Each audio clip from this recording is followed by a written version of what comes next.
New developments in the murders of 4 University of Idaho students. Law enforcement sources telling ABC News that they identified suspect Brian Kohberger by linking DNA evidence from the crime scene to a public genealogy database.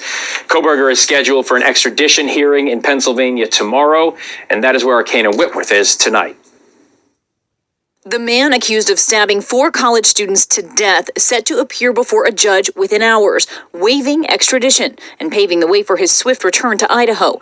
The lawyer for 28-year-old Brian Kohberger says his client maintains his innocence. He's certainly eager to get back to Idaho to start the legal process, and he believes that he will be exonerated when he does return. Sources telling ABC News police were able to link Kohberger to the crime in part by running DNA from the crime scene through a public genealogy database. It's an investigative tool routinely used since the capture of the Golden State Killer. Police first finding relatives, then zeroing in on Kohberger, a PhD student studying criminology at Washington State University, just 15 minutes from the crime scene.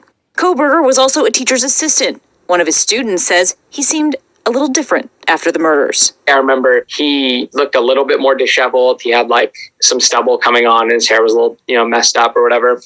Nothing like crazy, but enough that I remember seeing him and thinking like, oh man, finals must be really getting to him or something like that. Dominic Schell told us he socialized with Kohberger when he was a teenager here in Pennsylvania. And how do you remember him at those parties?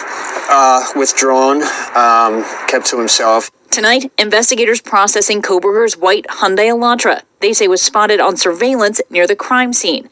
Kohberger and his father driving the car 2,500 miles from Washington to Pennsylvania, arriving at the family home a month after the murders. I can tell you based on experience that cars months and sometimes years old, we've been able to find trace amounts of blood and DNA in a vehicle despite the fact that naked eye could not see it. Kana Whitworth joins us now from Pennsylvania. And Kana, you're learning more about this cross-country road trip. The suspect and his father actually pulled over by police at one point.